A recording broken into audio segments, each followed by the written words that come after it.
sekalian, perkenalkan saya Junmoy, Sales dan Marketing Division Head Prodata Sistem Teknologi. Time is money. Ada cara yang lebih cepat untuk dapat memahami solusi Managed Engine, yaitu dengan meluangkan waktu maksimum 30 menit saja. Nah, Prodata Education Video sudah tersedia untuk solusi Service Desk Plus, AD Audit Plus, AD Manager Plus, Endpoint Central, Active Directory Management, Vulnerability Manager Plus, and coming soon other videos.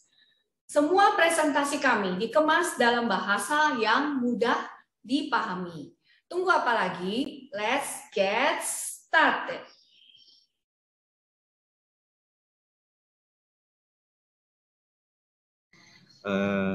Jadi Op Manager ini adalah network management software single solution gitu Pak. Jadi kita sebutnya ada 5 solution dalam satu aplikasi. Nah 5 solusinya ini seperti ini Pak.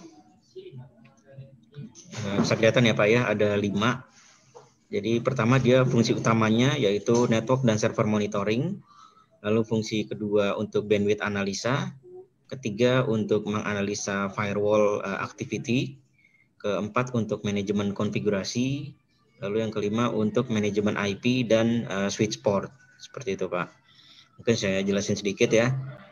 Untuk yang pertama tadi network dan server monitoring ini kita gunakan untuk monitoring availability dan performance dari network dan server. Jadi kita bisa tahu availability, apakah ada server atau network yang mati, tidak bisa di-ping, lalu kita bisa dapetin performance seperti capacity, CPU, memori, hard disk, ataupun traffic, lalu monitoring-monitoring yang lain seperti temperatur, apalagi sensor-sensor yang lain yang semuanya menggunakan SNMP itu dimonitoring pakai network server monitoring, gitu Pak. Jadi basic utamanya. Mungkin ini yang mirip dengan yang sudah Bapak gunakan Nagio sekarang ya Pak ya. Yang kedua, kita bisa melengkapi monitoringnya yaitu menggunakan bandwidth analisa Pak. Jadi kalau network server monitoring saja kita cuma tahu berapa besar bandwidthnya yang kepakai. Tapi kita nggak bisa tahu nih yang paling besar pakai bandwidth siapa, aplikasi apa, tujuannya kemana gitu Pak. Menggunakan bandwidth analysis ini kita nanti bisa mendrill down penggunaan bandwidth baik itu lokal ataupun ke internet, mendekati real time sih Pak. Jadi ketika ada activity saat itu juga kita bisa langsung tahu. Jadi dia akan menyimpan data tergantung kita mau menyimpannya berapa lama, gitu Pak. Jadi itu untuk analisa bandwidth. Yang ketiga untuk analisa activity di firewall. Jadi firewall kan biasanya kita gunakan untuk sisi security, untuk akses ke internet misalkan atau akses ke perangkat-perangkat yang lain. Dari situ akan bisa kelihatan siapa aja yang sedang connect internet, apa aja yang diakses, berapa besar bandwidth yang digunakan di sisi firewall-nya, seperti itu Pak. Jadi kita tahu dari rule-rule firewall-nya juga kelihatan siapa aja yang keblok, siapa yang udah di-allow, rule-rule mana aja yang perlu di-optimize, seperti itu Pak. Jadi benar-benar untuk manajemen firewall di sini Pak. Yang keempat ini untuk configuration management, khusus untuk memanage konfigurasi network Pak. Jadi misalkan kita punya perangkat network, sudah ada setting atau konfigurasinya, kita akan bisa manage. Jadi artinya bisa di backup, lalu ketika ada perubahan kita bisa tahu ada siapa yang merubah, apa yang dirubah, dan kapan dirubah, seperti itu. Lalu kalau kita mau rollback, kita bisa gunakan konfigurasi yang sudah di backup sebelumnya. Seperti itu Pak. Kalau kita mau push konfigurasi juga cukup langsung dari manajemennya aja di sini. Jadi cukup satu kali push konfigurasi kita bisa push ke beberapa perangkat network. Seperti itu. Oke. Lalu yang kelima paling kanan ini untuk manajemen IP dan switch port Pak. Jadi artinya kita bisa manage penggunaan IP address. Kita misalkan punya subnet IP berapa 192.168 sekian misalkan. Kita bisa tahu IP yang kepakai mana aja, IP yang kosong mana aja, lalu IP-nya kepakai oleh siapa, MAC address-nya, terhubung di port mana, komputer name-nya, seperti itu Pak. Lalu switch port management juga sama, kita memanage penggunaan switch port. Jadi kita bisa tahu port mana aja yang kepakai, mana yang kosong portnya, lalu portnya kepakai oleh siapa, IP address, MAC address, VLAN, seperti itu Pak. Jadi bisa mengetahui utilisasi dari IP dan switch port. Nah, kelima modul ini semuanya dalam satu modul aplikasi Op Manager. Jadi kita bisa lihat semuanya dalam satu dashboard. Bentuknya sudah ada modulnya, hanya tinggal aktivasi by license gitu Pak. Ya, jadi yang utamanya yang network server monitoring Pak. Itu yang untuk fungsi utamanya. Tapi kalau kita mau gunakan bandwidth analysis, ya tinggal tambahkan license bandwidth analysis. Gunakan firewall, tambah license firewall gitu Pak. Oke. Mungkin berikutnya saya coba jelasin lebih detail lagi Pak ya. Jadi yang tadi untuk network dan server monitoring, ini Pak, yang pertama kita bisa monitoring network seperti router atau switch. Nanti kita bisa dapetin tadi CPU, memori, error, discard, temperatur. Jadi semua protokol SNMP bisa dimonitor Pak. Karena nanti dia bisa kita custom juga. Kalau kita punya custom SNMP yang mau ditambahkan, bisa ditambahkan. Lalu dia sudah support hampir 1000 jenis perangkat sih Pak. Jadi umumnya yang merek-merek yang sudah sering kita temui itu sudah disupport sih Pak.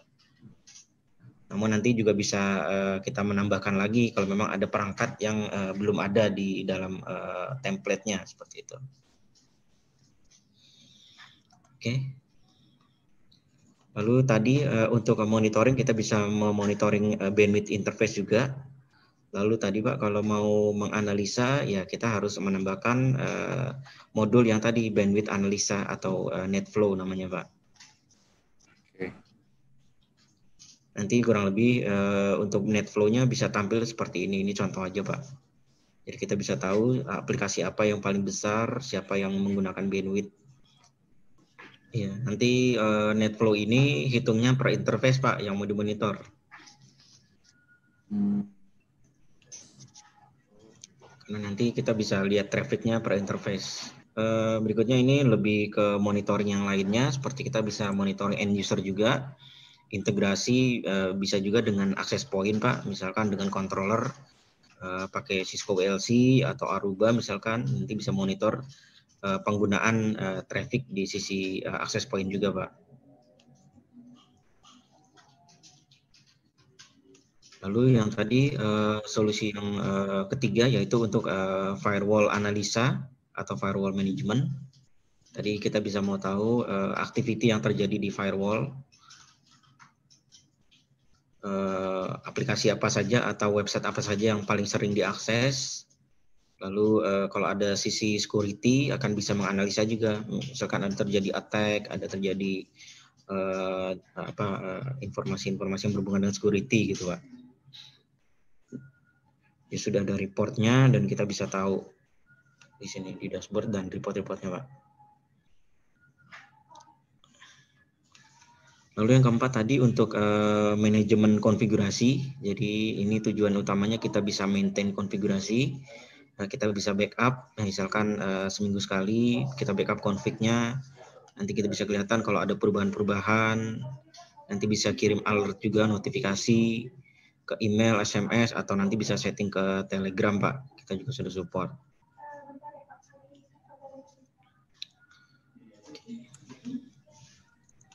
Lalu yang tadi modul yang kelima yaitu untuk IP dan switch port management. Seperti tadi Pak, kita bisa tahu penggunaan IP dan switch port. Misalkan seperti ini, subnetnya sudah kepakai berapa persen, kelihatan ini dipakai oleh siapa, IP-nya, MAC address, VLAN, dan lain-lain.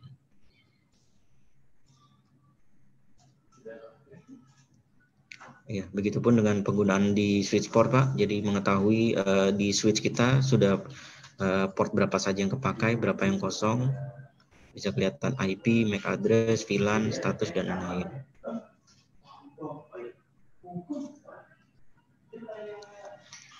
Oke. Berikutnya yang tadi network dan server monitoring. Di sisi server monitoring, kita bisa dapetin mungkin hampir sama, bisa pakai SNMP juga, atau kita support juga pakai WMI Pak namanya untuk Windows, nggak perlu agent Pak. SNMP juga sebenarnya kan nggak perlu agent juga. Lalu kalau untuk yang lain seperti Linux, kita juga support pakai command line atau SSH telnet seperti itu. Ya, jadi di dalam server kita juga nanti bisa monitoring di dalamnya proses-proses atau service-service-nya Pak. Biasanya kan kita aplikasi ada service-nya ya di dalam server ya. Misalkan kita monitor service-nya, misalkan tiba-tiba service-nya mati atau restart, nanti bisa ketahuan di monitoring service. Lalu kita bisa monitoring juga event log-nya atau event viewer-nya Pak. Misalkan di dalam event viewer-nya ada error atau ada informasi yang mau dikirim alertnya, kita bisa monitoring event viewer log di Windows ataupun di Linux.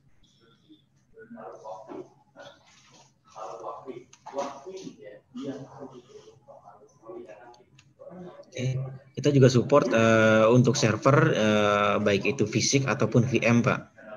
Jadi VMware atau Hyper-V atau Xen VM, kita bisa monitoring dari hostnya. Nanti bisa kelihatan di dalamnya ada VM-VM apa saja, statusnya apakah hidup atau mati, utilisasi untuk masing-masing VM-nya juga bisa kelihatan.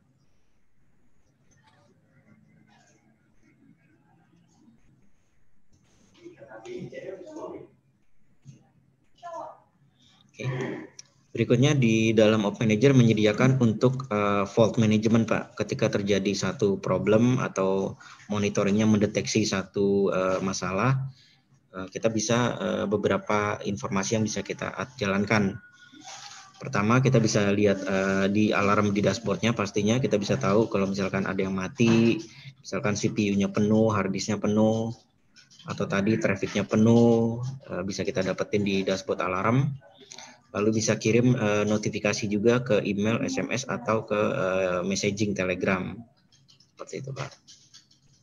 Lalu bisa menjalankan workflow juga nanti, artinya si Op Manager bisa secara otomatis misalkan mau di restart servernya, mau di restart perangkatnya, di restart service-nya, nanti bisa di otomatis sama si Op Manager yang jalankan, seperti itu Pak.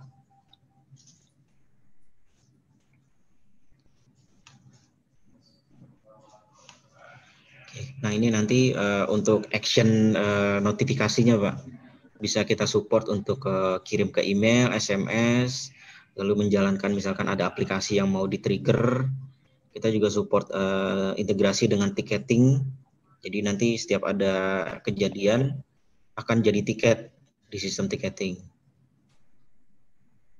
Lalu nanti ada alarm, nanti bunyi, bisa muncul sound alarm juga, syslog, dan terakhir trap, kirim trap ke sistem lain seperti itu.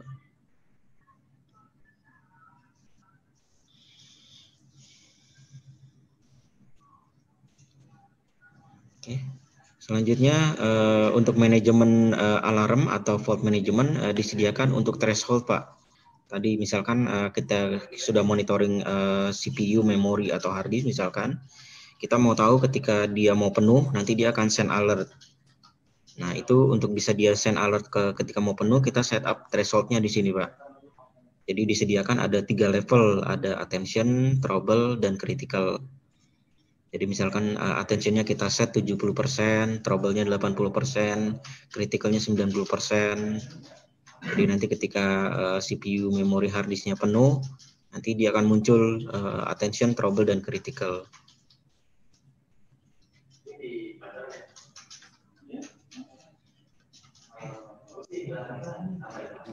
Oke. Nah, yang tadi Pak untuk automation, jadi si Op Manager juga bisa melakukan otomasi. Artinya ketika terjadi tadi misalkan ada problem, dia bisa melakukan action secara otomatis seperti merestart server, merestart perangkat, merestart service, atau menjalankan action-action yang lain nanti bisa dijalankan secara otomatis. Kita buat flow-nya di sini, Pak.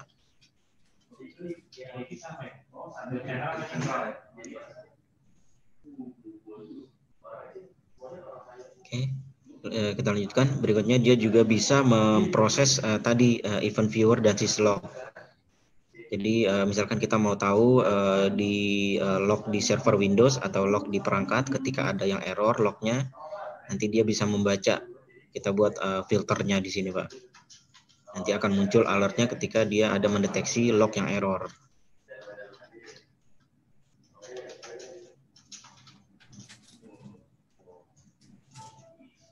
Oke.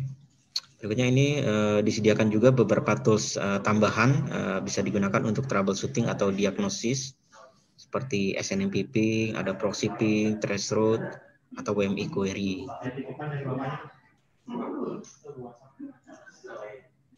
Oke, nah ini mungkin opsional bisa digunakan semacam group discussion ya Pak ya. Jadi untuk diskusi sesama internal IT.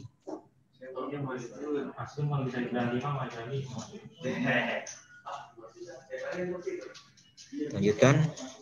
Berikutnya ini untuk lebih ke fitur yang disediakan untuk visualisasi Pak, atau kita tampilan di Op Manager-nya. Pertama di dashboard utama di depan kita bisa buat dashboard secara custom. Kita bisa menambahkan informasi atau widget yang bisa kita tambahkan di dashboard. Seperti contohnya ini, kita tampilkan top 10 utilisasi CPU, memori atau hard disk, ataupun grafik real time dari CPU, memori atau traffic, misalkan heat map juga bisa kelihatan, nanti bisa kelihatan topologi di dashboard sini juga Pak. Ini titik-titik ini untuk mendeteksi Pak kalau ada perangkat yang problem. Jadi misalkan titik perangkat yang hijau itu normal, kalau ada titik yang merah dia ada problem. Oke. Jadi semakin banyak merah berarti semakin ada banyak problem gitu Pak. Ini kita bisa buatkan dashboard sesuai kebutuhan. Nanti bisa ditampilkan Pak di layar besar seperti itu. Nanti dia akan real time update informasinya.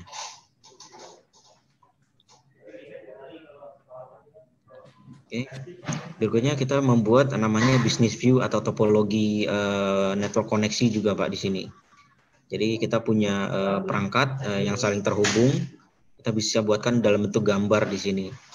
Nanti dia akan monitoring secara real time. Misalkan ada perangkat yang mati atau link yang putus, bisa kelihatan di gambar topologi di sini Pak.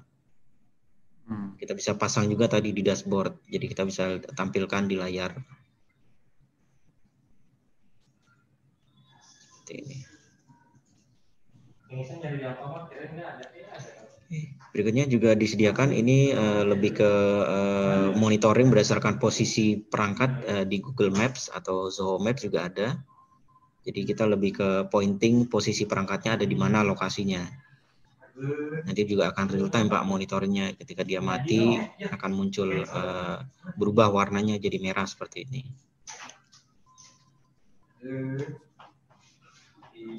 Oke.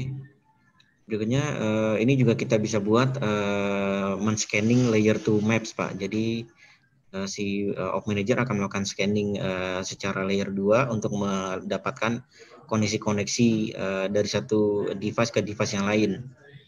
Misalkan switch-nya connect ke komputer mana aja, nanti dia akan ngedeteksi dari layer 2-nya. Oke. Berikutnya ini masih yang untuk berhubungan dengan gambar atau visual Pak. Jadi kita bisa buat gambar monitoring dalam bentuk rak. Jadi kita punya data center, kita punya rak-nya, kita bentuk server di dalam rak itu isinya apa saja gitu Pak. Nanti akan dimasukin perangkat-perangkat yang dimonitoring. Seperti ini contohnya. Di paling atas kita susun perangkat-perangkatnya, nanti kita monitoring juga. Ketika ada perangkat yang problem, nanti berubah warnanya dari hijau jadi merah. Seperti itu Pak. Kita susun rak-nya, kita susun posisi rak-nya juga di data center. Seperti ini.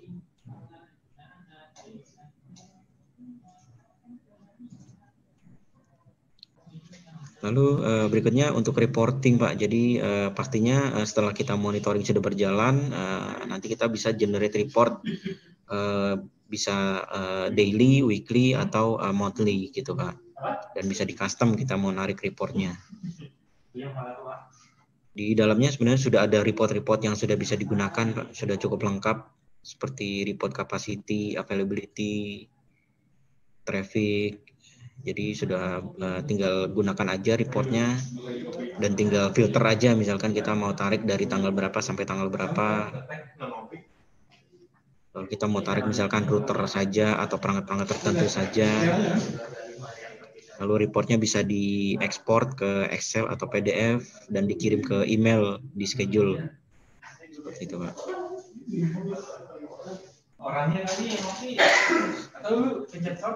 Oke. Ini terakhir lebih ke nanti metode deployment yang akan kita jalankan, Pak. Jadi aplikasinya dia sudah dalam satu bundling, cukup install satu aplikasi saja sudah bisa gunakan semua, Pak. Jadi installnya cukup simple, kita juga support pakai database PostgreSQL atau MS SQL.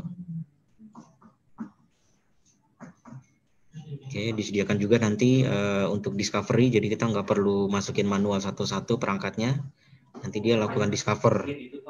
Kita masukin range IP-nya, SNMP-nya, nanti dia otomatis discover.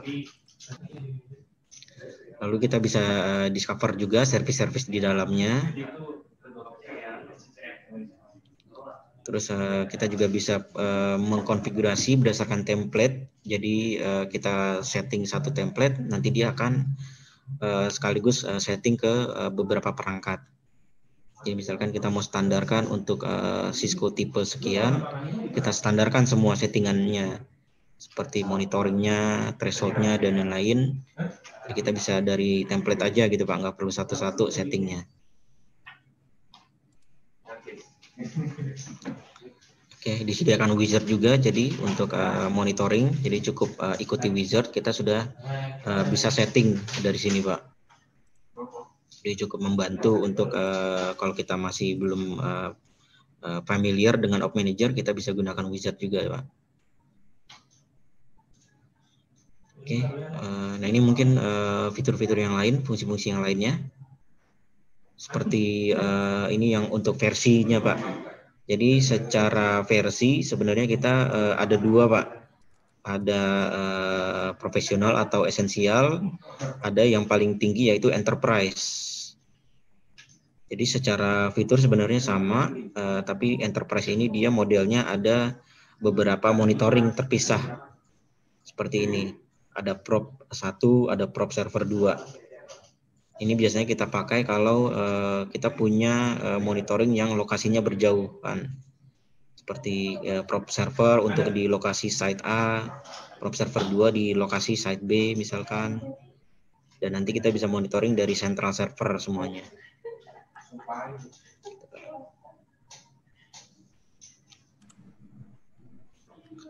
Oke. Oh, ini mungkin terakhir kita support maksimal kita dalam satu enterprise itu bisa 50.000 device, Pak. Jadi sangat-sangat capable untuk monitoring banyak perangkat sekaligus.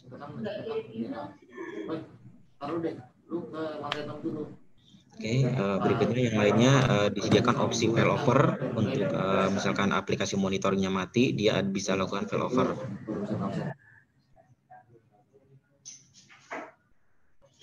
Oke, ada juga Pak untuk versi mobile-nya, jadi Bapak bisa install aplikasinya di handphone, lalu kita bisa connect ke monitoring, kita bisa lihat monitoringnya dari handphone.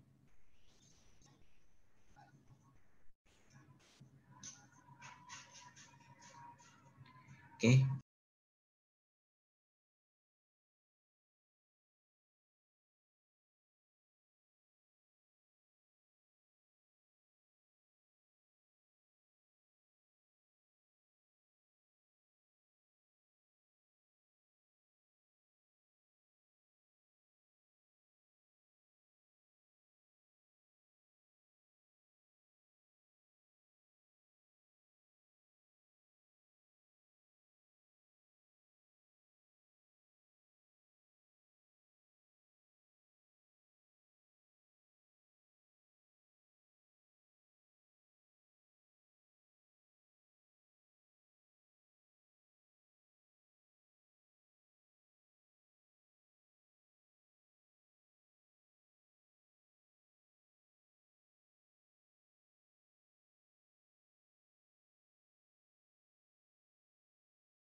Bapak dan Ibu sekalian, Prodata juga aktif menyelenggarakan Prodata Virtual Classes, Prodata Product Update Solution for Managed Engine, webinar in bahasa, webinar collaboration with principal, dan seminar. Kesemuanya ini pastinya akan membawa banyak sekali manfaat, khususnya untuk Bapak dan Ibu sekalian yang sudah IT minded. Nah, Bapak dan Ibu dapat memfollow Prodata, LinkedIn, Prodata YouTube, Prodata Instagram, agar jangan sampai ketinggalan latest update news dari kami. Sampai jumpa pada video Prodata berikutnya.